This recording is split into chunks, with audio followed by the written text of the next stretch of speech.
কি দিয়ে বুঝায় আপনাকে আমি কবর কত কঠিন? রাসূল সাল্লাল্লাহু আলাইহি ওয়াসাল্লাম বলেন, যখন তাকে কবরে জিজ্ঞাসা করা হবে দ্বীন সম্পর্কে, মুহাম্মদ সাল্লাল্লাহু আলাইহি সাল্লাম সম্পর্কে, ইসলাম সম্পর্কে, সে যদি উত্তর দিতে না পারে, ইয়াজরিবু দারবাতান, এত জোরে তাকে ফেরেশতা মারবেন, ইয়াসিহু সাইহাতান, সে বাপরে মারে করে চিৎকার করবে, ইয়াসমাউ মাওয়াইদাল মাশরিকুল মাগরিব ইল্লা সাকালাইন, সারা পৃথিবীর জীবজন্তু, কীট পতঙ্গ, পদার্থ, জড় পদার্থ সব কিছু তার চিৎকার শুনতে পাবে, মানুষ আর জিন শুনতে পাবে না। এখান থেকে 50,000 কোটি কিলোমিটার দূরে যে বস্তু আছে সেও শুনতে পাচ্ছে এই কবরের চিৎকার। সে কত জোরে চিৎকার করছে আপনাকে আমি বুঝাতে অক্ষম। মুহাম্মদ সাল্লাল্লাহু আলাইহি ওয়াসাল্লাম বলেছেন, যে মারে সে চোখে দেখে না, যে মারে সে কানে শোনে না, যে মারে সে ফেরেশতা, তার রং বিভিন্ন ধরনের, কালো নীল, ভিন্ন ধরনের রং, চোখে দেখে না, কানে শোনে না, কোথায় মারছে আর চিৎকার যে করছে ও শুনতে পায় না, যার কারণে তার মারার গতির পরিবর্তন হয় না। মারে যে সে পুলিশ নয়, মারে যে সে মানুষ নয়, সে খায় না, পেশাব করে না, তার সংসার নাই, তার বিবাহ শাদী নেই, তিনি হচ্ছেন ফেরেশতা। প্রথম বাড়িও যেমন, শেষ বাড়িও তেমন, এইভাবে তাকে মারতে থাকবে বিচারের দিন পর্যন্ত। রাসূল সাল্লাল্লাহু আলাইহি সাল্লাম বলেন, যে লাঠি দিয়ে মারা হয়, যে হাতুড় দিয়ে মারা হয়, সেই হাতুড় যদি পাহাড়ের উপরে মারা হয় তাহলে ফায়াসির তোরাব, সেটা পাথর হয়ে যাবে, ধুলা হয়ে যাবে, একবারে খান খান হয়ে। পাহাড়ের উপরে মারা হলে পাহাড় ধুলা হয়ে যাবে। যেই হাতুড় দিয়ে মারা হয়, সেই হাতুড়টা যদি পাহাড়কে মারা হয় তাহলে পাহাড় ধুলা হয়ে যাবে। মুহাম্মদ সাল্লাল্লাহু আলাইহি সাল্লাম এইভাবে বলেন। কি দিয়ে বোঝায় আপনাকে আমি কবর কত কঠিন? এখানে চিৎকার করছে, তার কণ্ঠ, তার শব্দ শুনতে পাচ্ছে 50,000 কোটি কিলোমিটার দূরে। যে মানুষ, যে জীবজন্তু আছে, জিন আর মানুষ ব্যতীত যেই পদার্থ, জড় পদার্থ আছে, সে শুনতে পাচ্ছে কবরের শাস্তি, শুনতে পাচ্ছে গিলাসটা, কবরের শাস্তি শুনতে পাচ্ছে বক্সটা, কবরের শাস্তি শুনতে পাচ্ছে বাল্বটা, কবরের শাস্তি শুনতে পাচ্ছে এই মাইক, সব কিছু শুনতে পাচ্ছে কবরের চিৎকার। কিন্তু মানুষ এবং জিন শুনতে পায় না, শুনতে পাইলে সে বাঁচত না। আপনাকে আমি বুঝাতে পারি কবর কি জিনিস। রাসূল সাল্লাল্লাহু আলাইহি সাল্লাম দিন রাত কবরের শাস্তি থেকে বাঁচতে চান। যখনই তিনি জানাজায় দাঁড়াতেন, তখন লোকটার জন্য কবরের শাস্তি থেকে আল্লাহর কাছে বাঁচতে চাইছেন, আল্লাহ তুমি তাকে কবরের শাস্তি থেকে বাঁচাও। সম্মানিত দিনী ভাই বোন, বাড়ির পিছন দিকে যে 2 হাত 2.5 হাত গর্ত করে কবর করা হয়েছে, তার নাম কবর নয়। সেটাই যদি কবর হতো, তাহলে যাকে বাঘে খেয়ে নিল তার কবর কোথায়? কবরস্থানে 2-2.5 হাত যে কবর করা হয়, সেটাই কবর নয়। সেটাই যদি কবর হতো, তাহলে যে আগুনে জ্বলে ছাই হয়ে গেল তার কবর কোথায়? সেটাই যদি কবর হতো, তাহলে যে পানিতে ডুবে হারিয়ে গেল তার কবর কোথায়? মরার পর থেকে নিয়ে বিচারের দিন পর্যন্ত একটা দীর্ঘ সময়ের নাম কবর, যাকে বলা হয় আলামে বারজাক। এই দীর্ঘ সময়ের নাম কবর, এটা কোনো জায়গা, কোনো স্থান নয়। সম্মানিত দিনী ভাই বোন, এই দীর্ঘ সময়ের ভালোটা হলো ভালো, খারাপটা হলো খারাপ। মানুষটা যদি ভালো হয়, মরার পরে ফেরেশতা যখন জিজ্ঞাসা করবেন, তখন যদি তার উত্তর ঠিক হয়, তাহলে ফেরেশতা বলবেন, নামকা নামাতিল আরুসে লাইকুদুল আবালি, তুমি ঘুমিয়ে যাও বাসর রাতের ঘুমানোর মতো, যাকে কেউ জাগাবে না তার অতীব প্রিয় মানুষ ছাড়া। তুমি ঘুমিয়ে যাও বাসর রাতের ঘুমানোর মতো, যাকে কেউ জাগাবে না অতীব প্রিয় মানুষ ছাড়া। যখনই তাকে ঘুমাবে, ঘুম থেকে জাগাবে, তখনই সে একটু কষ্টবোধ মনে করে বলবে, এখনই তো মাত্র ঘুমালাম, কেমন হয়ে গেল, এখনই তো ঘুমালাম, কেন আমাকে এভাবে উঠানো হলো? তার এইরকম একটা পরিবেশ থাকবে। অথচ সেই লোকটা কবরে ঘুমিয়ে আছে 4,000 বছর থেকে, 10,000 বছর থেকে। তার মানে ভালো মানুষের কবরে থাকার সময়সীমা হলো বাসর রাতের সমান। তা 2 ঘন্টা হতে পারে, 2.5 ঘন্টা হতে পারে, 3 ঘন্টা হতে পারে। এটা হলো ভালো মানুষের কবরের সময়সীমা।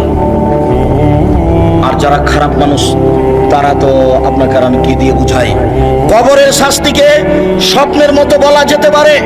আপনি পাশে বসে আছেন, আপনার ভাই শুয়ে আছে, ঘুমিয়ে আছে, ওখরা সাপ তাকে দংশন করছে, সে বাপরে মারে করে চিৎকার করে পালিয়ে যাচ্ছে ঘুমের ঘরে। এরপরে তার ঘুম ভেঙে গেল, ঘুম ভাঙতে দেখতে পাচ্ছে কমা সাপ কত বড় ছিল, রং কেমন ছিল, কিভাবে কে দংশন করছে, সে সব কিছু এখন অক্ষরে অক্ষরে বলে দিতে পারবে ঘুম থেকে উঠে।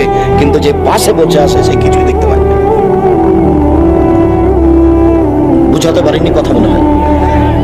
এরকম হলো কবরের শাস্তি। আপনি কবর খনন করে সাপ দেখবেন, এ কথা ঠিক নয়।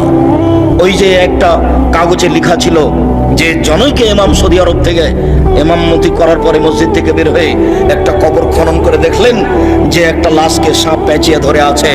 তারপরে বলে দিলেন যে এইটা ফটোকপি করে যে যত বিতরণ করতে পারবে সে তত ভালো। একেবারে নগদ মিথ্যা কথা। কবরের শাস্তি মানুষ দেখা তো বহু দূরের কথা, শুনতে সক্ষম নয়। কবরের শাস্তি দেখা তো বহু দূরের কথা, মানুষ শুনতে সক্ষম নয়।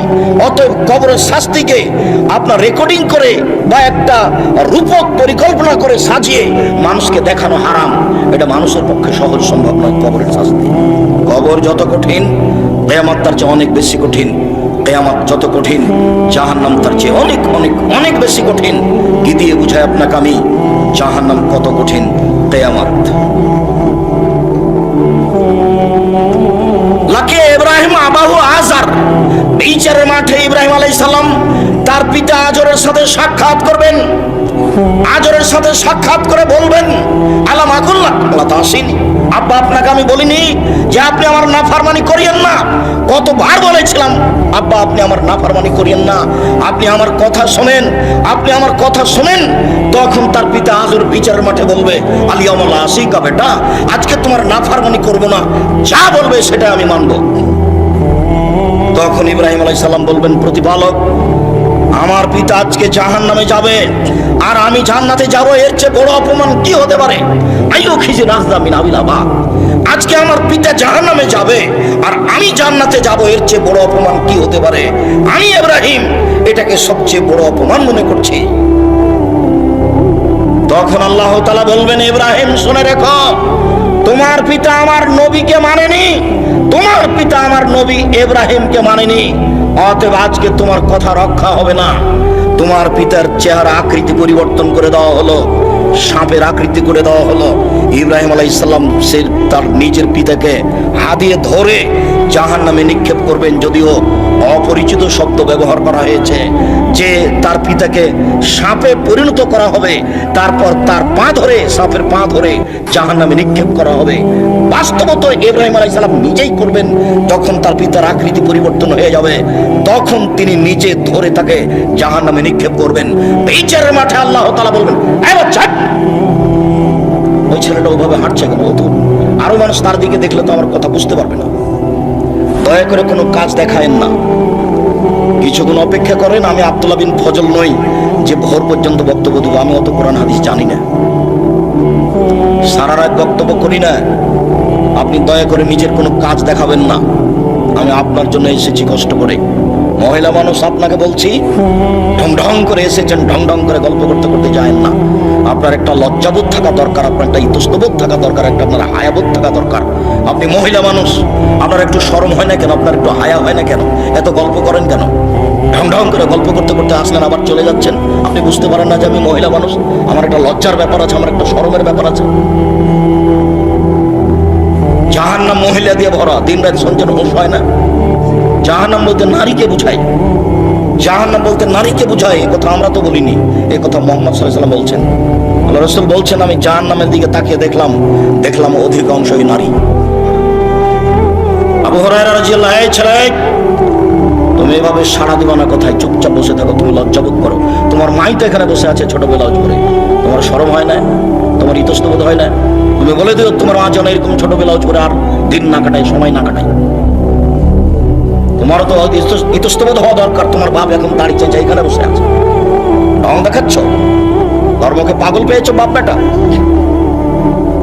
নিজেকে মুসলমান মনে করো, দিন ধর্ম মেনে চলার চেষ্টা করো। সময় সেটার কোনো পথঘাট মানুষের কাছে নেই। অতএব লজ্জাবোধের দাবি রাখি। কথার মধ্যে উপস্থিত বৈঠকের মুসলিম বোন, আপনাকে নিয়ে দুটো কথা বলছি, শোনেন।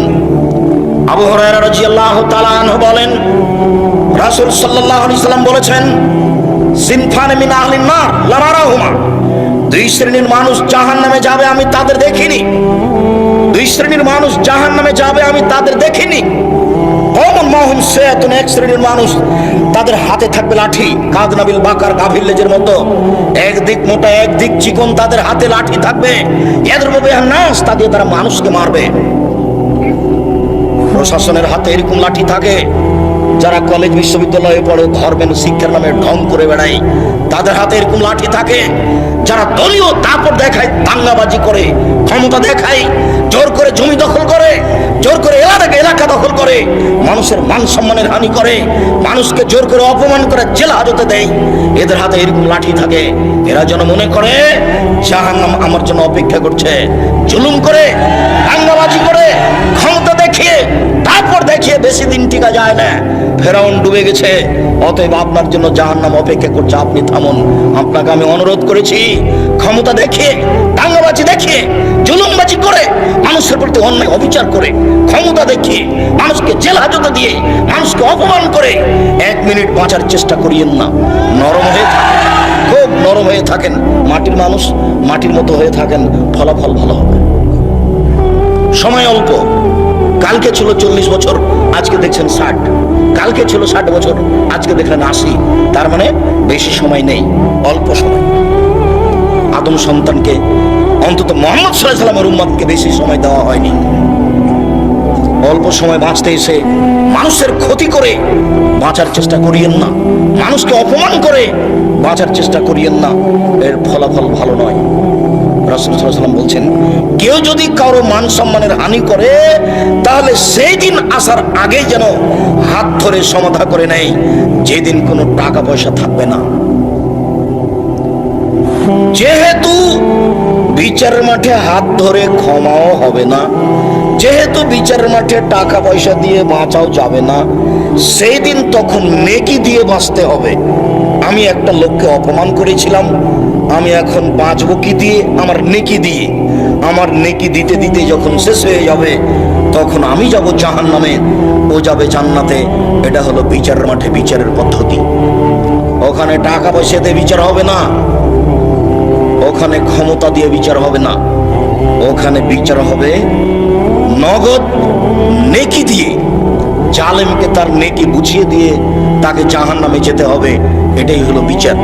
যার কারণে দাঙ্গাবাজি করে কিছু করার চেষ্টা করিয়েন না। পৃথিবীর মানুষ শুনে রেখো, 2 শ্রেণীর মানুষ জাহান্নামে যাবে আমি তাদের দেখিনি।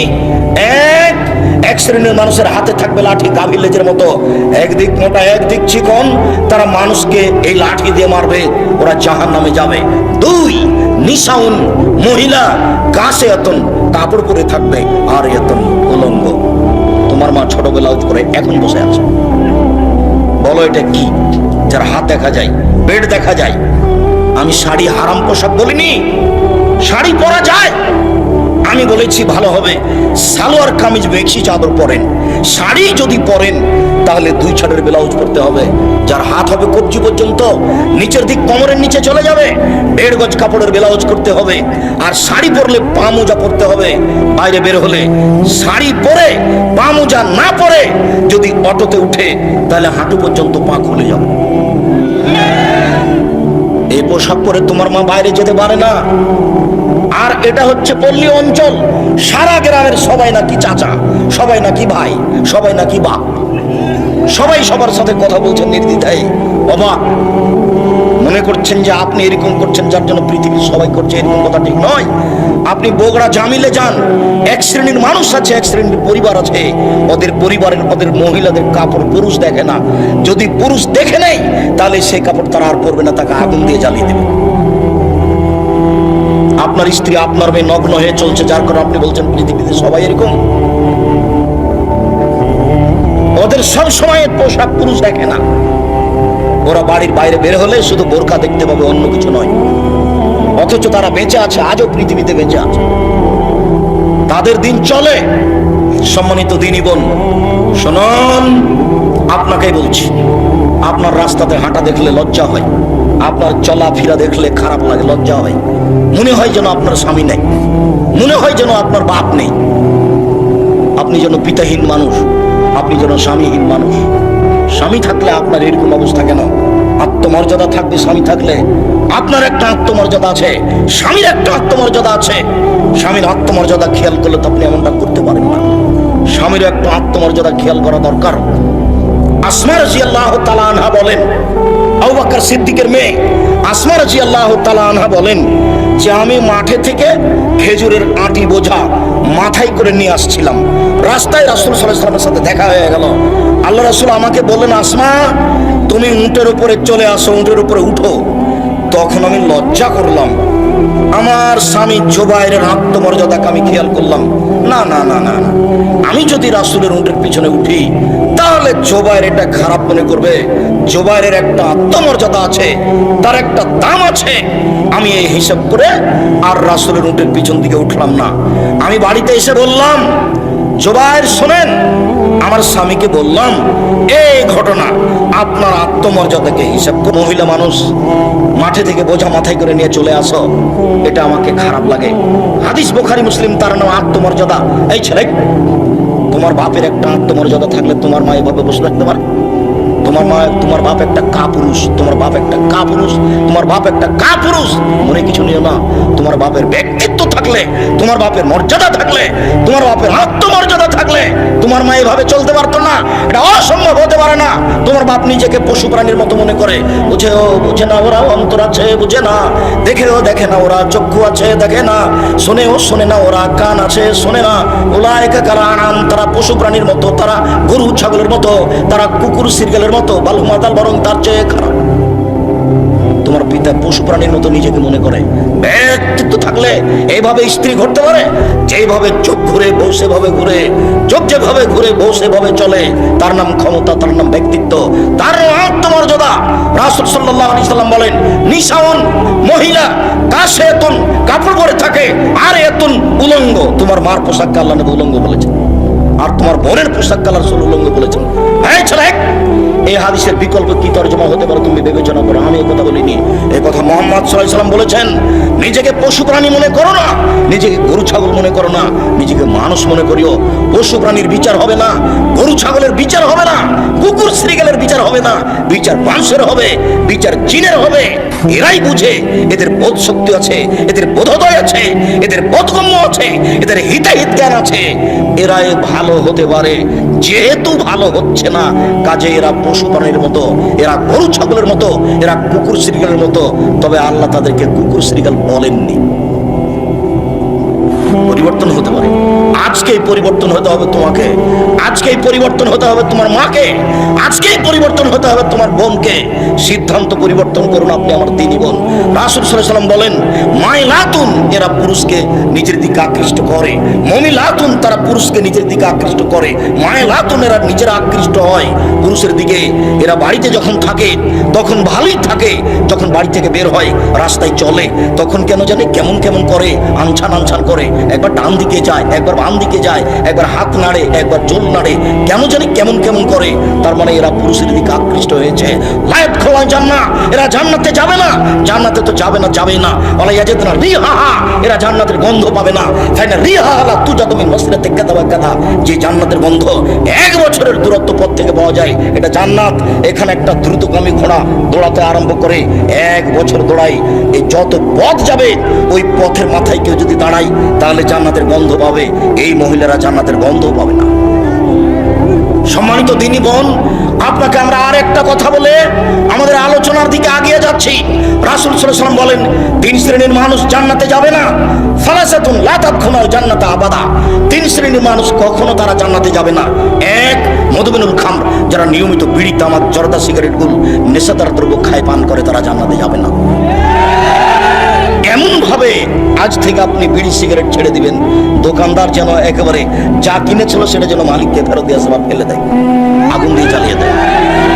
আর তুমি যদি আবার এখান থেকে উঠে গিয়ে আবার সিগারেট লাগাও, তখন তুমি মনে করি কি ব্যাপার, আমি কি পশু না কি? বুঝাও তো বুঝলাম না, আমি তো বুঝলাম, তারপরে আবার আমি ভালো হতে পারলাম না কেন?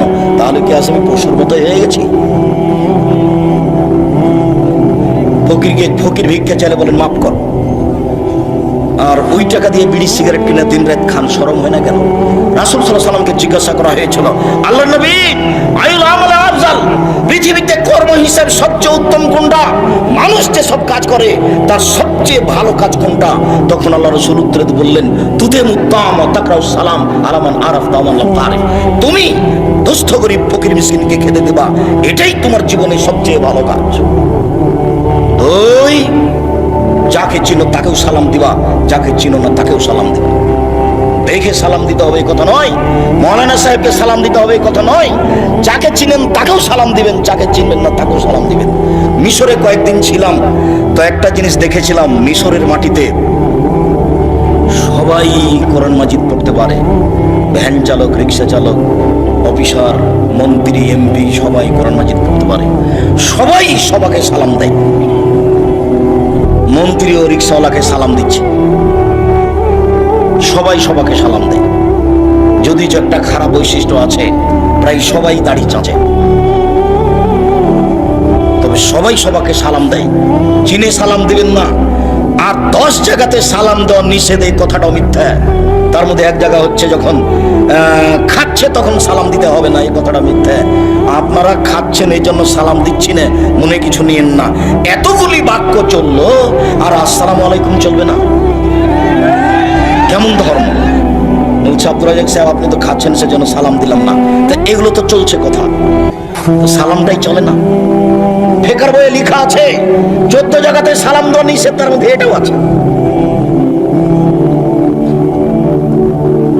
পাবনা যাচ্ছি তো এক লোক অজু করছে, আমি সালাম দিয়েছি, তা আমাকে বলছে অজু করার সময় সালাম দেওয়া যায় না। তো আমি বলছি যে কোথায় আছে? আছে। কোথায় আছে? আছে। তারপর অনেক কথা, আল্লাহ মাফ করো, উঁচু করার সময় সালাম দেওয়া যায় না, এ কোন কথা? রাসূল সাল্লাল্লাহু আলাইহি ওয়াসাল্লাম বলছেন যাকে চিনো তাকেও সালাম দিবা, যাকে চিনো না তাকেও সালাম দিবা। মোবাইলের রিং হচ্ছে, অন করে দিয়ে আপনি সালাম দেন। হিন্দু হোক, মুসলমান হোক, বৌদ্ধ হোক, খ্রিস্টান হোক, সে যেই হোক না কেন, ডোম হোক, চামার হোক, হাঁড়ি হোক, সে যেই হোক না কেন, মুচি হোক, মেথর হোক, আপনি তাকে সালাম দিবেন। যদি আপনি নাম্বারে চিনতে পারেন যে হিন্দু, তাহলে আপনি সালাম দিবেন না, তাহলে আপনি বলবেন জি ধন্যবাদ, কি বলছিলেন। যদি আপনি চিনতে না পারেন, সে যেই হোক, পশু প্রাণী, গরু ছাগল, যে আপনার সাথে কথা বলছে, আপনাকে আপনি তাকে সালাম দিবেন। রাসূল সাল্লাল্লাহু আলাইহি ওয়াসাল্লাম বলছেন তুমি যাকে চিনো তাকেও সালাম দিবা, যাকে চিনো না তাকেও সালাম দিবা। হাদিস তো বুখারী মুসলিম। এটা আপনি কি বুঝলেন? মোবাইলের নাম্বার দেখে আপনি চিনতে পারছেন না, অতএব আপনাকে আর বিবেচনা করতে হবে না। আর আপনাকে তো বলেছি আপনি হ্যালো বলিয়েন না, হ্যালো কুকুরকে বলে। হ্যালো কাকে বলে ডাকে? কুকুরকে বলে ডাকে। আমি তো আপনাকে কোনোদিন বলিনি হ্যালো, আমি তো আসসালামু আলাইকুম বলি। সবাই যে বলছে, মৌলানা সাহেব বলছে, তো মৌলানা সাহেব বলছে, তো আমি কি করবো? আমি বলিনি কোনোদিন, আমি হ্যালো শব্দ ব্যবহার করি না। হ্যালো বলে কুকুরকে ডাকে।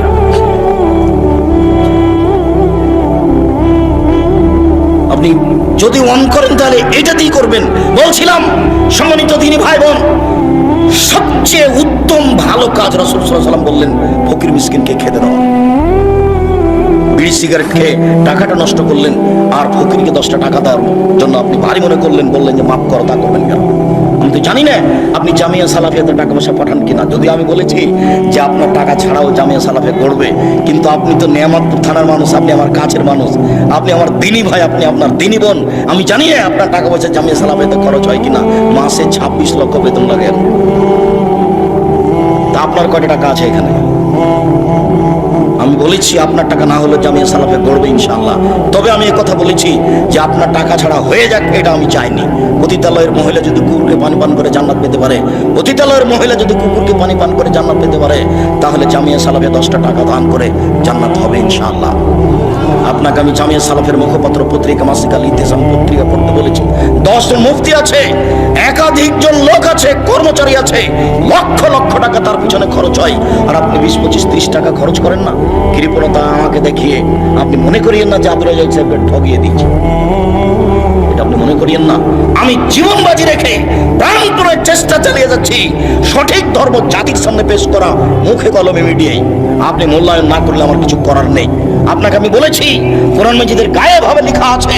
আপনাকে আমি বলেছি বইয়ের নাম মুকশিদুল মুমিনিন, তার একটা হেডলাইন আছে যে অবিবাহিত ছেলে মেয়ের পড়া নিষেধ, যে দেখে সে পড়ে, যে দেখে সেই পড়ে। তার মানে হেডলাইনটাই মিথ্যে, হেডলাইনই ঠিক হয়নি। ভাই ছেলে, এই বই পরিবর্তন করতে হবে, লেখকের জন্য ক্ষমা চাইতে হবে। শোনো, এই হেডলাইনের পরে লেখা আছে যা আল্লাহর হস্তে একটা সত্য কথা নয়, আর সব সরাসরি কোরআন মাজিদের বিরোধী। হেডলাইনের পরে লেখা আছে ভরা পেটে স্ত্রী মিলন হলে ছেলে ভ্যাংচা হয়, সফরের পূর্বে স্ত্রী মিলন হলে ছেলে টেরা হয়, চন্দ্র সূর্য গ্রহণে ছেলে স্ত্রী মিলন হলে ছেলে কানা হয়। হুবাহু কোরআন মাজিদের বিপরীত লেখা আছে কলমে।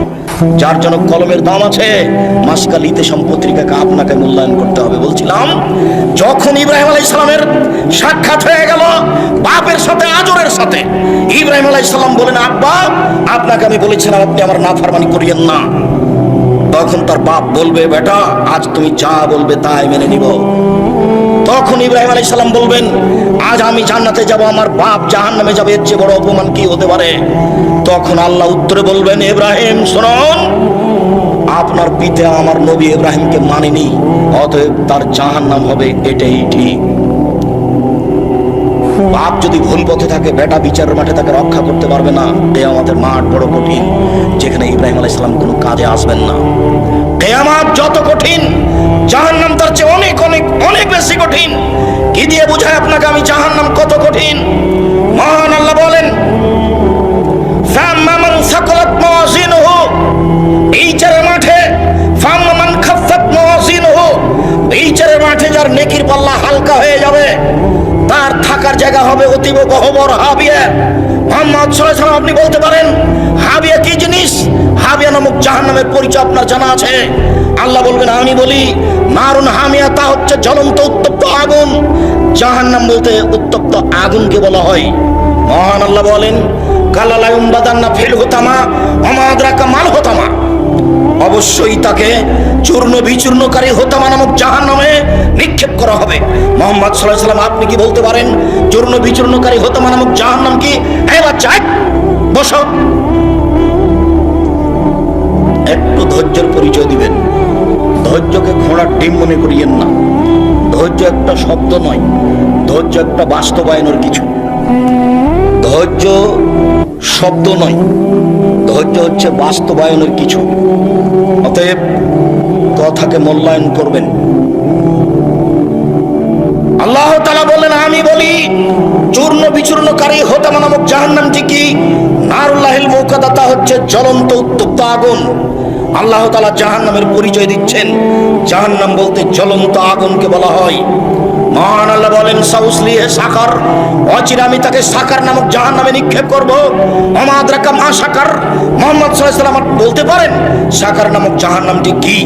আল্লাহ বলছেন, লা তুবকি ওয়ালা তাদার, সাকার এমন একটি জাহান্নাম যে মানুষকে ছাড়বেও না, যে মানুষকে মারবেও না, তার নাম জাহান্নাম। এই কথাটা আল্লাহ তাআলা অন্য জায়গাতে বলেন, লা ইয়ামুতু ফিহা ওয়ালা ইয়াহইয়া, মানুষ জাহান্নামে মরবেও না, মানুষ জাহান্নামে বাঁচবেও না। আল্লাহ তাআলা এই কথাটা অন্য জায়গাতে বলেন এইভাবে, ওয়ায়াতিহিল মাউতু মিন কুল্লি মাকানিন ওয়া মা হুয়া বিমাইয়িত, জাহান্নামে মানুষকে মরণ চতুর্দিক থেকে ঘিরে ধরবে, কিন্তু মরবে না, তার নাম জাহান্নাম। কয়েকটা আয়াত দিয়ে আপনাকে আমি জাহান্নামের পরিচয় দিচ্ছিলাম। রাসূল সাল্লাল্লাহু আলাইহি সাল্লাম বলেন, পৃথিবীর মানুষ শুনে রেখো, ইন্না সাখরাতাল আযীমা, বিশাল একটা পাথর, 1 কোটি মণ ওজনের একটা পাথর যদি জাহান্নামের মুখে ছেড়ে দেওয়া হয়, তাহলে নিচে পৌঁছতে সময় লাগবে 70 বছর। 1 কোটি মণ ওজনের একটা পাথর যদি 1 ঘন্টা নিচে যায়, কত যেতে পারে? 1 দিন যদি নিচে যায়, কত যেতে পারে? যদি 1 বছর নিচে যায়, কত যেতে পারে? 70 বছর নিচে গেলে কত যাবে? আপনাকে আমি বোঝাতে অক্ষম জাহান্নাম কত গভীর। সম্মানিত দিনী ভাই বোন, জাহান্নামের নিচে থাকবে যারা মুনাফিক, তারা। হিন্দু জাহান্নামে যাবে, তবে সবচেয়ে নিচে থাকবে, এই কথা আল্লাহ বলেন। যারা মুনাফিক, দোকানে বসে মানুষের বদনাম করে, এরাই হলো মুনাফিক। এর কথা ওকে লাগায়, এরাই হলো মুনাফিক। ঝগড়া করলে অশ্লীল কথা বলে, এরাই হলো মুনাফিক। মানুষের ক্ষতি করে, যে এরাই হলো মুনাফিক। আজান হয়ে গেছে তবু মসজিদের সামনে না গিয়ে, মসজিদে না গিয়ে দোকানে বসে গল্প করে, এরাই হলো মুনাফিক। মুনাফিক জাহান্নামের সবচেয়ে নিচে থাকবে, এই কথা আল্লাহ তাআলা বলেন। জাহান্নামের পরিচয় দিতে গিয়ে জাহান্নামীদের একটু পরিচয় দিই। রাসূল সাল্লাল্লাহু আলাইহি সাল্লাম বলেন, একজন জাহান্নামীর গায়ের চামড়া হবে 42 হাত মোটা। রাসূল সাল্লাল্লাহু আলাইহি সাল্লাম বলেন, একজন জাহান্নামীর দাঁত হবে উহুদ পাহাড়ের সমান। উহুদ পাহাড় 4 কিলোমিটার প্রশস্ত, 8 কিলোমিটার লম্বা। নিচে কত আছে তা মানুষ জানে না। রাসূল সাল্লাল্লাহু আলাইহি সাল্লাম বলেন, একজন জাহান্নামীর উরু রান হবে বাইজা পাহাড়ের সমান, যার দৈর্ঘ্য হচ্ছে 39 কিলোমিটার লম্বা। সম্মানিত দিনী ভাই বোন, রাসূল সাল্লাল্লাহু আলাইহি সাল্লাম জাহান্নামীদের পরিচয় দিতে গিয়ে বললেন, একজন জাহান্নামীর বসার জায়গা হবে মক্কা থেকে মদিনা 450 কিলোমিটার পথ। একটা লোকের বসার জায়গা যদি 450 কিলোমিটার হয়, একটা লোকের গায়ের চামড়া যদি 42 হাত মোটা হয়, একটা লোকের দাঁত যদি উহুদ পাহাড়ের সমান হয়, একটা লোকের উরু রান যদি বাইজা পাহাড়ের সমান হয়, একটা লোকের ডান কাঁধ থেকে বাম কাঁধের ব্যবধান যদি একটা দ্রুতগামী ঘোড়ার 3 দিন 3 রাতের পথ হয়, তাহলে লোকটা কত বড়! পৃথিবীর শুরু থেকে শেষ পর্যন্ত যত মানুষ এসেছে, যত মানুষ আছে, যত মানুষ আসবে, তার শতকরা 1999 জন লোক জাহান্নামে যাবে। একজন যদি এত বড় হয়, তাহলে হাজারে এত গেলে জাহান্নাম কত বড়! আপনাকে আমি কি দিয়ে বুঝাই জাহান্নাম কি জিনিস? রাসূল সাল্লাল্লাহু আলাইহি সাল্লাম বলেন, যত মানুষ এসেছে, যত মানুষ আছে, যত মানুষ আসবে, যত জিন এসেছে, যত আছে, যত আসবে, সব যদি একসাথে জাহান্নামের দরজা দিয়ে ঢোকে, তাহলে ঢুকতে অসুবিধা হবে না। তার নাম জাহান্নাম। মানুষকে শাস্তি দেওয়ার জন্য আল্লাহ ব্যবস্থা করেছেন। জাহান্নামকে বিচারের মাঠে টেনে নিয়ে যাওয়া হবে। জাহান্নাম কথা বলতে পারে। যখন জাহান্নামে মানুষকে নিক্ষেপ করা হবে, যতবার নিক্ষেপ করা হবে ততবার জাহান্নাম বলবে, আর কি কিছু আছে, আর কি কিছু আছে? তখন আল্লাহ তাআলা তার পাকে জাহান্নামে ঢুকিয়ে দিবেন। তখন জাহান্নাম এনজাবি বাজেলা বাজিন, তার কিছু অংশের মধ্যে লেগে একেবারে আঁটুসাঁটো হয়ে যাবে। আঁটুসাঁটো হয়ে গিয়ে জাহান্নাম বলবে, কাত কাত কাত, যথেষ্ট যথেষ্ট যথেষ্ট। তাহলে জাহান্নাম কথা বলতে পারে। এ দেখেন জাহান্নাম কথা বলছে। ফাস্তাকাতিন নার ইলা রাব্বিহা, জাহান্নাম তার প্রতিপালকের কাছে অভিযোগ করলো। অভিযোগ করে বলল, ইয়াকুল বাজি বাজান, আল্লাহ আমার কিছু অংশকে ধরে খায়। এইদিকের আগুন ঝাপটা মেরে এইদিকের আগুনকে ধরে খায়, এইদিকের আগুন ঝাপটা মেরে এইদিকের আগুনকে ধরে খায়। তার মানে আল্লাহ তুমি আমার ভেতরের শাস্তিকে একটু হালকা করবে কি? ফাওয়াজান আল্লাহ হবে নাফসাইন, তখন দুইটা শ্বাসের অনুমতি দিয়ে তার ভেতরের শাস্তি হালকা করা হলো। আল্লাহ বললেন, ঠিক আছে জাহান্নাম, আমি তোমার কথা মেনে নিলাম। তুমি একবার শ্বাস ছাড়বে ঠান্ডা এলাকা থেকে, তাহলে পৃথিবী 6 মাস ঠান্ডা থাকবে। তুমি একবার শ্বাস ছাড়বে গরম এলাকা থেকে, তাহলে পৃথিবী 6 মাস গরম থাকবে। অন্যথায় তুমি একবার শ্বাস ছাড়বে, তাহলে পৃথিবী 6 মাস গরম থাকবে, আর একবার শ্বাস গ্রহণ করবে, তাহলে পৃথিবী 6 মাস